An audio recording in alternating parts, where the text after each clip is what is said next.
Il y a vraiment des signaux très positifs. On sort de 3 années assez difficiles sur les marchés de capitaux. Depuis le début de l'année 2025, on a eu à peu près une 60aine de cotations sur l'ensemble des marchés Euronext. Je suis investisseur particulier, Euronext, ça doit être quoi pour moi? Du crédit immobilier à taux fixe, c'est la norme. C'est une exception. En Espagne, en Angleterre ou en Italie, ces mêmes clients auraient subi des augmentations de leur mensualité de plusieurs centaines d'euros.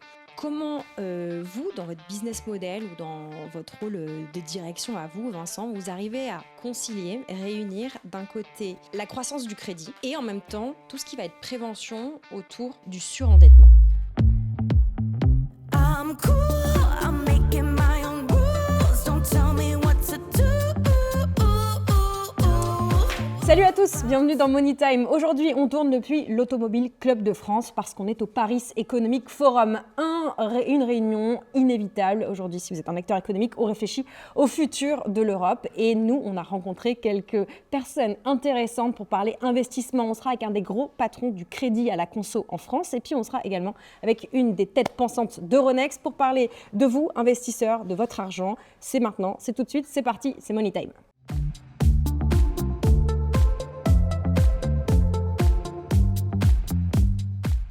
On est au Hub Institute Forum, le Paris Economic Forum pour être précise, depuis l'Automobile Club. Et on a avec nous une des incarnations d'Euronext. Il s'agit de Mathieu Caron. Bonjour Mathieu. Bonjour Lorraine. Mathieu, tu es Group Head of Primary Markets, ce qui veut dire que tu t'occupes des marchés primaires chez Euronext. D'abord, tu vas nous dire en français qu'est-ce que ça veut dire. Eh oui, c'est une bonne question. Merci beaucoup en tout cas d'avoir la possibilité de partager un peu quelques connaissances, ou en tout cas quelques infos. Écoutez, moi, en marché primaire, je m'occupe à la fois des sociétés cotées en bourse, et il y en a 1800 en Europe, sur 8 places de cotation, puisqu'on a intégré Athènes Stock Exchange récemment. Et puis, je m'occupe des introductions en bourse, à savoir accompagner des entrepreneurs, des exécutifs qui veulent trouver les chemins des marchés de capitaux. Et je m'occupe aussi de l'obligataire. Voilà, c'est le périmètre. Bon, on va démarrer comme ça. Après, on va revenir sur Euronext. On parle beaucoup des actions. Tout Internet regorge de conseils sur quelle action acheter, en stock picking, quels ETF prendre, etc. Mais on ne parle quasiment pas des obligations. Est-ce que tu peux m'expliquer pourquoi les actions sont autant la cote, en tout cas vu je veux dire, d'un point de vue communication, par rapport aux obligations? Déjà, sur cette classe d'actifs, sur les obligations, il n'y a pas énormément de négociations. C'est-à-dire qu'une fois que l'obligation a été émise, il y a une durée de maturation, il y a un certain retour. Donc il y a quand même assez peu finalement d'échanges et de volatilité sur ces éléments. Ça bouge assez peu. En revanche, c'est une classe d'actifs qui est extrêmement forte, prédominante. Notamment sur Euronext, on a la plus grosse plateforme obligataire du monde, avec plus de 57 000 bonds qui sont cotés sur nos marchés. Et on sort de 2 années records sur l'obligataire, 2024-2025. On est sur à peu près 15 000 obligations qui ont été cotées et c'est à peu près 1 000 milliards qui ont été levés via l'obligataire. Donc c'est une très belle classe d'actifs, mais en effet, elle n'est pas très répandue sur la négociation et notamment auprès des particuliers. Intéressant. Comment tu analyses, c'est autour des actions, mais comment tu analyses l'intérêt croissant en France pour les ETF et cette espèce de rattrapage que fait la France par rapport à d'autres marchés, je pense à l'Allemagne, depuis quelques mois ou quelques années maintenant? Est-ce que c'est une forme de concurrence par rapport aux actions et aux obligations, ou est-ce que c'est assez sain finalement que les ETF gagnent en popularité et en visibilité? Alors c'est une bonne question. Je ne suis pas le spécialiste, mais en termes d'éclairage, je pense que déjà c'est très complémentaire avec le reste des instruments financiers. On se met du point de vue de l'investisseur particulier. On se met du point de vue, évidemment. Donc c'est très complémentaire. En général, c'est une classe d'actifs qui représente des coûts d'entrée assez bas pour des investisseurs. Ça permet d'investir sur des catégories d'instruments sans avoir à avoir une gestion active. On parle plutôt de gestion passive, puisque vous allez investir sur un ETF basé sur l'ensemble des actions dans le secteur aérospatial défense. Et donc là, l'ETF va faire son travail. Et puis finalement, il y a aussi dans cette catégorie d'actifs une prise de risque qui est on va dire plutôt limité, mais en même temps qui vient, par exemple, ouvrir de nouvelles portes. Il y a beaucoup d'ETF qui maintenant sont basés aussi sur des cryptos, et on voit ça de plus en plus. Donc ça permet aussi, avec un instrument porté sur les marchés de capitaux, d'investir dans des classes d'actifs qui sont un peu plus risquées, un peu plus volatiles. Intéressant, donc complémentaire pour toi. Pour toi et puis pour Euronext, on va parler quand même un peu d'Euronext. Euronext à Paris, Euronext à Milan, Euronext à Amsterdam, Euronext à Dublin. C'est un projet européen, c'est plus qu'un projet, c'est une institution européenne. Pitch-nous Euronext en une minute là. Alors, Euronext, c'est la première bourse d'Europe. C'est 8 places de cotation. On va citer quelques-unes, mais c'est Amsterdam, Athènes maintenant, Bruxelles, Dublin, Milan, Oslo, Paris. Et donc, c'est à peu près le quart des échanges actions en Europe. Ok. C'est 10 à 12 milliards échangés sur les marchés tous les jours. C'est à peu près 2 fois plus gros que la bourse de Londres et 3 fois plus gros que la bourse de Deutsche Börse en Allemagne. Et en effet, c'est plus de 1800 sociétés cotées, c'est 6500 milliards de capitalisation boursière agrégée. Donc, c'est le plus gros pôle de liquidité d'Europe. Si je suis investisseur particulier, Euronext, ça doit être quoi pour moi? Déjà, c'est une société cotée qui est rentrée dans le CAC 40 cette année. On peut être actionnaire de Euronext. Et on peut être actionnaire d'Euronext. Je ne suis pas là pour donner des conseils d'investissement, Non. bien au contraire.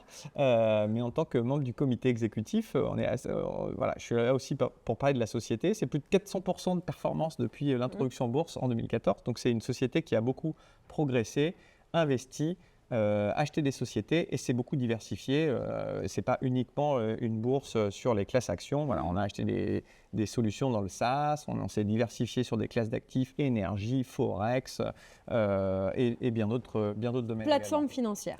Voilà, c'est la première bourse européenne. C'est très intégré. On fait de la cotation, de la négociation, du règlement de livraison, de la compensation. Donc, c'est une infrastructure de marché très intégrée. Explique-moi comment il n'y a pas de concurrence entre... Je vais reprendre Amsterdam parce que... C'est très concurrent. C'est un environnement très concurrentiel malgré ce que tout le monde peut penser.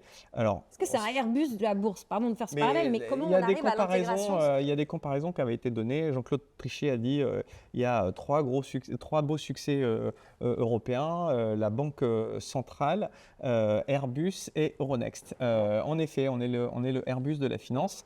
On s'est appuyé sur un modèle fédéral, des équipes locales, mais en revanche, on a intégré toute la technologie. Donc, en effet, que vous cotiez sur une des 7 places de cotation, tout ça va sur la même plateforme technologique. Euronext, c'est avant tout aussi une société technologique. Les 2 tiers des effectifs sont des ingénieurs, puisqu'on opère nous-mêmes notre plateforme de négociation à haute fréquence. Il y a des ordres qui sont exécutés à la nanoseconde sur la plateforme et on est complètement souverain sur notre plateforme. Vous recrutez côté techno? Il y a des recrutements, en effet, qui sont ouverts dans nos différents data centers. Bon, moi, j'aimerais bien que tu nous annonces une bonne nouvelle et que tu nous dises que ça va être le retour des IPO en Europe, là. Alors moi, je suis dans les catégories optimistes par nature et par la fonction également. Non, mais il y a vraiment des signaux très positifs. On sort de 3 années assez difficiles sur les marchés de capitaux. En revanche, depuis le dernier trimestre, on voit une vraie accélération, une vraie ouverture. Mets-nous 2-3 chiffres. Il y a eu combien d'entrées en bourse depuis le début de l'année 2025? Depuis le début de l'année 2025, on a eu à peu près une 60aine de cotations sur l'ensemble des marchés Euronext. Ce n'est pas encore sur des niveaux records. On est sur à peu près 7 milliards de capitalisation boursière. On a en montant levé un peu en dessous d'1 milliard. Donc, ce n'est pas des années records. Mais en revanche, c'est des belles histoires et c'est des signaux positifs. Le taux d'inflation baisse, les taux d'intérêt se stabilisent. Les dernières introductions en bourse se passent bien. Donc, on a une réouverture plutôt positive. On a des secteurs qui performent énormément, les biotech, la défense, la tech. Et on a eu des belles histoires aussi cette année pour les sorties de sociétés qui sont restées en fonds de capital investissement pendant un petit moment. Il y a des belles histoires boursières. Donne-nous 2 ou 3. Exosens, par exemple, donc dans l'imagerie thermique, qui est venue il y a un peu plus de 12 mois, levé 400 millions, 1 milliard de capitalisation boursière et ça a doublé depuis. On a aussi Semco Technologies dans les semi-conducteurs. Montpellier, très certainement, avec une 50aine de millions de levées sur une valo de 150 et une belle performance. On a des bons exemples un peu partout en Europe. Les introductions en bourse, la moitié sur nos marchés, ce sont des sociétés tech. Et le secteur a bien performé depuis le début de l'année. Si on regarde l'indice Euronext Tech Leaders, on est sur à peu près 15% de croissance depuis le début de l'année. Donc, c'est assez prometteur. On va tout faire un tout petit pas de côté. Aujourd'hui, moi, je suis patronne de PME, je suis patronne de PME ou de TI. Comment j'arbitre entre aller me coter, si possible Euronext, et continuer à lever de l'argent au prix du private equity ou la dette? comment vous êtes attractif aujourd'hui dans un schéma de financement du point de vue de l'entrepreneur ou de l'entrepreneuse? Alors, c'est une très bonne question et c'est ce qu'on essaie de faire avec les entrepreneurs qu'on accompagne. On a un gros programme qui s'appelle IPO Ready. C'est à peu près 150 sociétés par an dans toute l'Europe. Donc, on a plus de 1000 entrepreneurs qu'on a essayé d'accompagner. Une sorte d'incubateur. Exactement, plutôt un programme de chauffeuse. formation, de coaching, parce qu'une introduction en bourse, c'est avant tout une opération un peu technique. Hein. Il faut avoir des comptes IFRS, il faut une gouvernance, il faut... Oui, ça ne se fait pas en 3 mois. Quoi. Voilà, c'est un projet assez transformant, parce qu'une fois que vous êtes sur les marchés, la contrepartie d'adhérer au plus haut niveau de standard, de reporting, de gouvernance et de conformité, c'est que vous êtes très visible, c'est que vous êtes un gage de qualité sur les marchés et ça vous donne un boost pour vous financer. Ça vous crée aussi une monnaie d'échange. Une fois que vous êtes coté en bourse, c'est un outil d'indépendance. Tu deviens liquide, comme on dit. Tu deviens liquide, exactement. Non, c'est le temps long, la bourse. C'est pas du tout le même objectif. Les fonds de capital investissement ou capital risque, ils investissent dans une optique de revente avec des taux de retour. Venir en bourse, c'est avoir une autonomie stratégique, choisir son board, choisir sa gouvernance et pouvoir se financer sur le temps long. Parce qu'il n'y a pas de date de fin sur une cotation en bourse tant que vous décidez de rester coté. Est-ce que, on va finir avec 2 questions, est-ce que Paris est ou peut devenir la place leader à l'intérieur d'Euronext? Nous, on voit... Il y a forcément un peu une petite hiérarchie. Non, il n'y a pas de hiérarchie. Nous, on a des dynamiques de marché qui sont différentes en fonction des places de cotation. Amsterdam, c'est une place qui est très attractive en ce moment au niveau des listings internationaux. En Belgique, on a des biotech. En Italie... à Londres, non? Il y a plus de porosité entre Londres et Amsterdam qu'entre Londres et Paris? Oui, très certainement, mais nous, on voit pas de compétition en interne entre nos places de cotation. Il y a une règle, c'est que le choix de la place de cotation, ça doit être un choix d'alignement stratégique. Où est-ce que sont mes opérations? Où est-ce que sont mes clients? Où est-ce que sont mes actionnaires? Donc, et sauf à ce qu'il y ait une bonne raison de faire autrement, le choix de place de cotation est plutôt local. Si vous êtes une belle pépite ou une start-up française, votre marque peut plus rayonner au niveau du retail et des particuliers en France. La densité, analyse, recherche va être aussi très bonne sur votre marché national. Donc, nous, on traite l'ensemble de nos places de cotation de la même manière. On déploie les mêmes programmes, Tech Leaders, les programmes en soutien aérospatial défense, de manière assez uniforme, mais tout ça en localisant avec nos équipes locales. Bon, dernière question. Quelle est l'info que distribuent les plateformes d'Euronext que les investisseurs particuliers n'utilisent pas assez? Il y a beaucoup d'infos disponibles. Infos ou outils? Sur notamment la plateforme Euronext Live. Donc c'est toute l'évolution, le cours de bourse de toutes les sociétés qui sont cotées. Non, je dirais, nous, on a lancé il y a 2 ans une initiative de mettre la donnée extra-financière des sociétés à disposition du grand public de manière assez standardisée pour tous nos émetteurs. Donc, on a essayé de mettre l'info financière et l'info extra-financière, un peu ESG, au même niveau. Et donc, ça regorge, donc c'est basé évidemment sur tout... la consommation de scope 1, 2, 3 au niveau de carbone, l'intensité énergétique, les indicateurs de gouvernance, nombre de femmes dans l'équipe de management.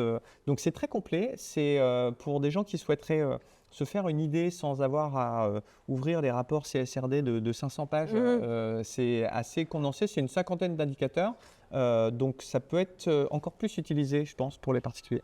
La donnée extra-financière, y compris sur les plateformes d'Euronext. Merci beaucoup Mathieu Caron, d'avoir évangélisé un peu Euronext. Tu es Group Head of Primary Markets en français. Tu es en charge des marchés primaires.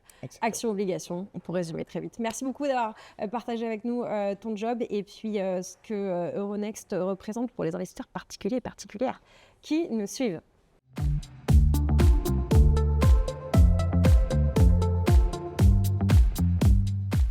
On est au Paris Economic Forum, on parle d'investissement et on est rejoint par Vincent Sussfeld. Bonjour Vincent. Bonjour. Vincent, vous êtes aux manettes de BNP Paribas Personal Finance. C'est un nom un peu anglais pour parler de quelque chose de très français parce que vous êtes à la tête de l'entité qui s'occupe du crédit aux particuliers. Je vais lâcher la marque, c'est TLM. C'est en France. facile. Voilà, c'était LM, c'est vous. Bonjour à tous. Alors déjà, je suis pas à la tête, je suis le numéro 2 en charge de tous les sujets de business développement. Vous êtes une des têtes une pensantes, des têtes, on va dire. Et effectivement, notre marque connue, et je pense que ça parlera à tout le monde, qui est notre Crédito, le petit bonhomme vert que nous avons rendu très célèbre et accompagné depuis un certain nombre d'années. On a des marques différentes, on est dans 20 pays dans le monde, souvent sous la marque CTLM, mais pas toujours, c'est des sujets historiques. Et effectivement, le cœur de notre métier, c'est d'accompagner la consommation du quotidien de nos clients, et donc de les aider à financer un achat de voiture, un achat d'électroménager, la réfection de leur domicile, l'achat d'un téléphone. Voilà. C'est tout cet univers-là auquel nous sommes exposés et que nous cherchons à soutenir et à accompagner avec des produits de crédit. Et c'est depuis l'origine. CTLM a été créé dans les années 50 en France pour aider plutôt des clients modestes à trouver des moyens pour investir dans leurs moyens, dans leur consommation, dans leur cuisine. Et c'est cette histoire-là qu'on déroule depuis maintenant près de 70 ans. C'est intéressant le verbe que vous utilisez, vous dites pour investir, notamment dans leur cuisine, dans leur voiture, parce qu'on est dans le crédit, on va revenir sur ces éléments, sur ces mots. Donc prêt personnel, crédit auto, tout ce qui va être crédit renouvelable, mais aussi paiement différé. On en parlera un petit peu après. Est-ce que vous pouvez, Vincent, nous dire avec vos mots, votre ressenti, votre expérience, comment les Français utilisent en 2025 le crédit? Est-ce que c'est parce qu'ils en ont besoin, est-ce que c'est contraint, ou parce que c'est un peu confortable? Alors, il n'y a pas une réponse unique à cette question. On a différents types de publics. Certains publics qui sont des publics qui sont de temps en temps pas toujours servis, ou leur banque traditionnelle leur accorde pas de crédit et ils viennent chez nous, quitte à payer un petit peu plus cher, mais pour avoir des crédits dont ils vont avoir besoin pour la fin du mois ou pour passer un cap. Et puis on a d'autres clients qui vont venir pour financer un bien très significatif. Quand vous achetez une voiture, aujourd'hui c'est 40-50 000 euros. Et du coup ça permet de lisser ce coût dans la durée, alors soit sous un prêt classique, soit sous un prêt dit leasing avec ou sans option d'achat. Donc ça c'est très varié. Et puis entre les deux, on a un certain nombre de clients qui vont être dans la bonne opportunité. Si je prends un exemple de ce qu'on a lancé récemment en France, on a lancé le financement des devices Apple à la fois sur le site d'Apple et dans les boutiques Apple en France. Il y a une offre qui fait un carton, qui est un crédit sur 24 mois à 0%, c'est-à-dire avec Apple qui paye sa part des intérêts pour le client. Et ben là, on a beaucoup de profils différents qui vont trouver que finalement étaler l'achat de leur device, c'est une bonne affaire, ça fait du sens. Et donc, ils sont ni dans la première, ni dans la deuxième catégorie. En tout cas, ils trouvent un bon compromis. Et donc, on a cette combinaison. Et notre challenge, c'est bien de répondre aux différents besoins de nos clients avec des solutions de financement adaptées. Ce que vous venez de nous décrire, c'est en fait un partenariat B2B2C avec Apple pour aider les gens à ultimement acquérir l'objet de consommation ou de désir qui est un iPhone par exemple. Et c'est Apple qui prend une partie des charges. L'exemple là, mais qui n'est pas propre. Hein. Quand vous avez un 0%, que ce soit en buy now pay later ou sur des crédits plus longs, en général, c'est globalement le distributeur. Je citais Apple, mais il y a plein d'autres exemples qui existent dans le marché. Donc voilà, et nos concurrents font la même chose. Donc évidemment, il y a un moment, il faut qu'il y ait quelqu'un qui paye. Donc c'est bien la cohérence de ces produits-là. Le B2B2C, c'est le cœur de notre business model historique, c'est-à-dire d'avoir des partenaires qui ont des points de vente, qui cherchent des financeurs pour les accompagner dans le financement des besoins de leurs clients. Et c'est vraiment le canal, on va dire, principal d'acquisition, soit via du retail, soit via de l'auto, soit même via des partenariats bancaires. Et puis après, on a développé dans cette géographie en plus ce qu'on appelle du B2C, soit en rebond pour ces clients acquis via des partenaires externes, soit en direct via des sites internet, parce qu'à un moment ou à un autre, une fois qu'on a une marque, une fois qu'on est posé dans le marché, ça fait du sens que des clients viennent nous voir directement quand ils ont un besoin de financement. Le crédit à la conso, c'est une forme de thermomètre de notre économie. Vous pouvez nous résumer en un ou deux chiffres clés où on en est là, on est en décembre 2025. Alors, c'est un thermomètre au sens où c'est très réactif, en particulier aux mauvaises nouvelles. Donc si on fait un tout petit peu de film arrière, avant de répondre à votre question, suite à la guerre en Ukraine, on a eu un choc et d'inflation et de remontée de taux. Et ben, on a eu une situation compliquée, à la fois pour nos clients, pression sur le pouvoir d'achat, pour nous, pression sur les marges avec la remontée des taux. Et donc, il a fallu gérer ce cycle. Où est-ce qu'on en est, on va dire, 3 ans et demi après ? les taux, ils ont commencé à baisser. Ça, vous l'avez vu comme nous, en particulier. Et on a retrouvé une certaine pente, ce qui a permis de retrouver un peu de bargain power, enfin de capacité à repricer et à différencier nos prêts. Nos clients, finalement, ils sont assez résilients dans le cycle. Oui, à droite, à gauche, dans certaines géographies, surtout si on sort de France, ils ont souffert de la forte remontée des taux, aussi parce que leur crédit immobilier est à taux variable. Quand on est en France, On n'a pas en France. Voilà, en France, on considère que du crédit immobilier à taux fixe, c'est la norme. C'est une exception. Et je me rappelle une communication il y a quelque temps de l'AFBF qui mettait en avant le fait... Qu'est-ce que c'est l'AFBF ? La Fédération des banques françaises, qui rappelait à l'ensemble des acteurs du marché que dans un environnement qu'on a connu, ça revient à ce que des banques remettent en spread de taux, en différence, plusieurs milliards d'euros, là où en Espagne, en Angleterre ou en Italie, ces mêmes clients auraient subi des augmentations de leur mensualité de plusieurs centaines d'euros. Donc on a tendance à l'oublier parce qu'on est tellement habitué à ce modèle-là, mais en fait, c'est une exception par rapport à l'échelle européenne. Et donc quand on regarde d'autres pays dans l'environnement qu'on a connu, effectivement, ça a pesé très fortement, en plus de ce qu'on a tous connu, augmentation du coût de l'énergie, augmentation du prix des voitures. Donc voilà. Donc on sort de ce cycle-là. Et j'allais dire la bonne nouvelle pour nous, c'est que globalement à date, on n'est pas encore dans un cycle avec un chômage élevé. On est aussi sensible évidemment au taux de chômage sur la partie du coût du risque de notre business model. Et dans la matière, voilà, on a une situation de chômage qui est globalement sous contrôle dans tous les pays européens. Et ça, c'est l'autre pendant de notre business model. Je vais être un peu caricatural, mais on imagine que quand les Français vont mal, ils font plus appel au crédit au pluriel. Est-ce que c'est une situation compliquée? La tension sur le pouvoir d'achat, c'est pas aussi compliqué pour vous? Parce que c'est pas parce que plus de gens souscrivent à un crédit d'abord que vous distribuez des crédits, et ensuite, c'est pas pour ça que les gens vont vous, plus ou moins vous rembourser. Enfin, vous voyez comment on fait le lien entre le contexte et comment l'entreprise va bien? Alors, déjà, il faut arriver à qualifier la situation actuelle de la France.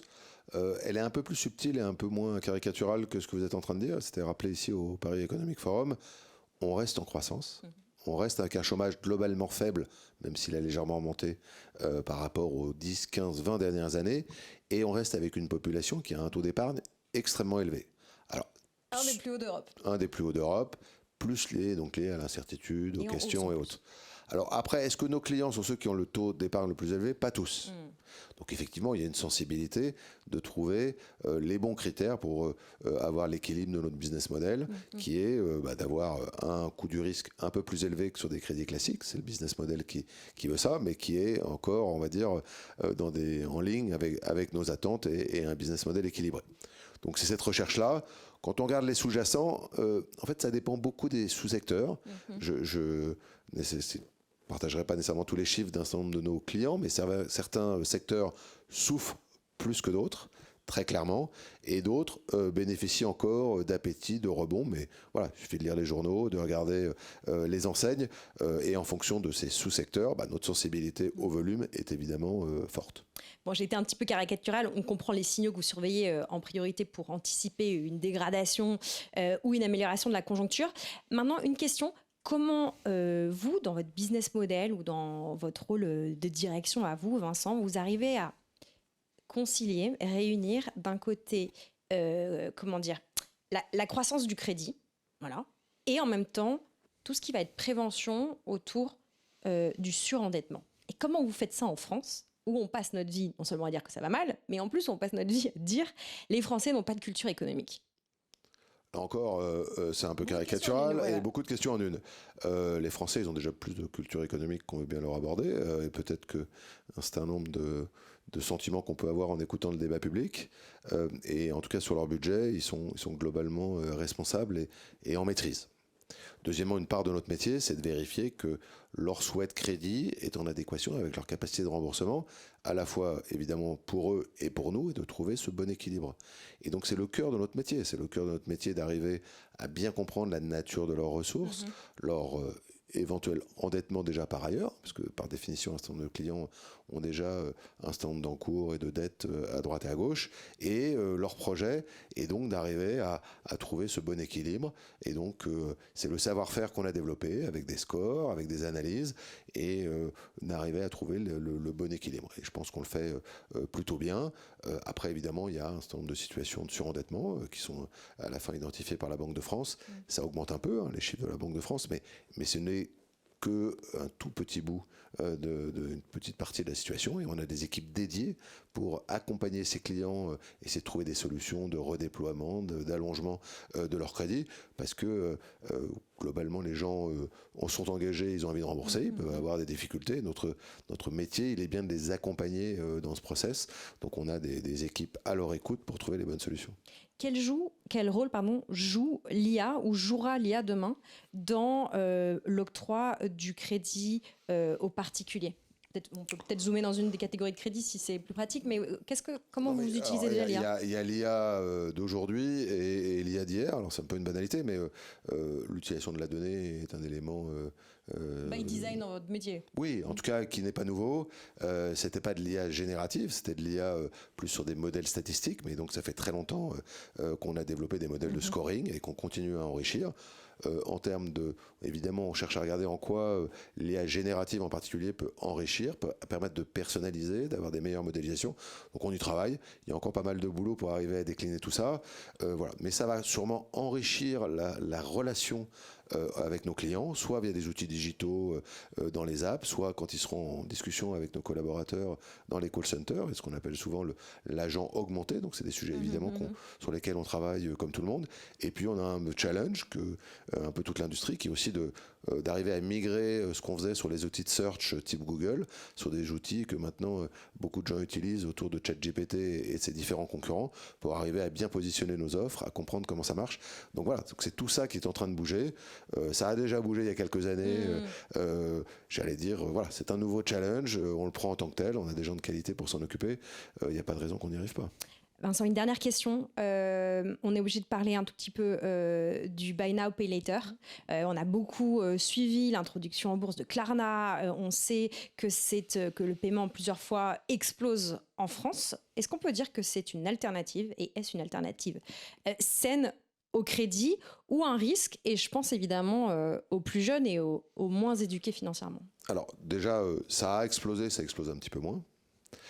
Pour une raison aussi simple et assez mécanique que vous comprendrez tout de suite. Quand le taux était à 0, le Buy Now Pay Later de 2, 3, 4 mois, ça coûtait pas grand-chose. C'était payé par le distributeur, ça permettait d'augmenter le panier, et donc il y avait un équilibre économique. Avec des taux à 2,5, 3, en fonction de la duration de référence, l'équilibre économique est un petit peu plus compliqué, et du coup, voilà.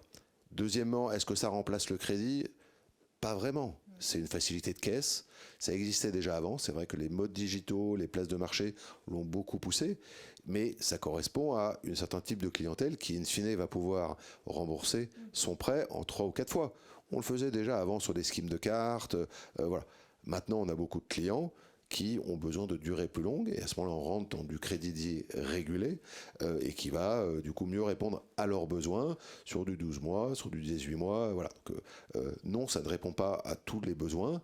Deux, c'est toujours en croissance mais un petit peu moins. Oui, Klarna est un acteur moderne, innovant, qui se déborde au-delà du Buy Now Pay Later, qui essaye de capter aussi des flux de la distribution, ce qui en fait un acteur un petit peu différent. Et puis n'oubliez pas qu'il y a une nouvelle directive qui rentre en vigueur au niveau européen à la fin de l'année 2026, qui va réduire le gap réglementaire entre des crédits dits régulés et le Buy Now Pay Later, et donc qui va un peu plus homogénéiser et rendre les parcours, on va dire, beaucoup plus comparables. Et donc on pense que c'est sain, parce que du coup, ça doit éviter une part du coût du risque supplémentaire qu'on a pu observer dans le Buy Now Pay Later, et que ça va plus unifier les parcours pour nos clients. Donc oui, ça va rester. Oui, c'est un élément d'une économie digitale plus mature, mais à l'inverse, on va encore avoir besoin de solutions de crédit différentes, parce que nos clients ont des besoins différents, et que tout notre métier, c'est de nous adapter à leurs besoins. la régulation européenne au service de la sécurité du consommateur. C'est une bonne illustration de ce qui est la régulation qui marche bien pour tous ceux qui déplorent qu'on ait trop de régulation. Quand elle est, elle est au service des investisseurs, c'est quand même pas mal. La régulation est bien pensée, c'est un level playing field cohérent et ça permet aux acteurs d'avoir une concurrence saine. Et donc, voilà. Et aux acteurs d'être européens, comme vous. Et aux acteurs d'être européens, parce que évidemment. c'est un level playing field dans lequel il y a plusieurs pays et donc plusieurs marchés évidemment pour pouvoir développer des expertises et des services. Merci beaucoup Vincent Sussfeld, directeur général délégué de BNP Personal Finance, on peut dire numéro 1 du crédit à la conso. Oh non, on fonctionne un leader, on va dire ça comme ça. En fonction des marchés, numéro 1, numéro 2, voire quelquefois numéro 3. Donc on va rester dans ce top 3, ça nous va bien, c'est une belle concurrence avec des bons concurrents et dans un marché qui a connu pas mal de soubresauts, mais dans lesquels on est très heureux de continuer à se développer malgré les challenges et d'accompagner nos partenaires dans leur croissance. Et c'est ça qu'il faut retenir. Et évidemment nos clients dans leurs besoins. Merci Vincent. On a soulevé le capot du crédit à la conso, mais pas que. Très intéressant. Prêt personnel, crédit auto et puis cette vision aussi européenne que vous nous portiez, Vincent. C'est la fin de Money Time. On était à l'Automobile Club de France. C'était le Paris Economic Forum organisé par le Hub Institute. Merci à toute l'équipe du Hub qui nous a accueillis. Merci à nos invités et merci à toute l'équipe. Nicolas, Aurélie, Alex pour cette émission. Vous likez, vous vous abonnez, vous nous dites en commentaire ce que vous avez aimé, ce que vous aimeriez qu'on fasse. Je vous dis à la semaine prochaine. Everything I touch turns to gold. How about that?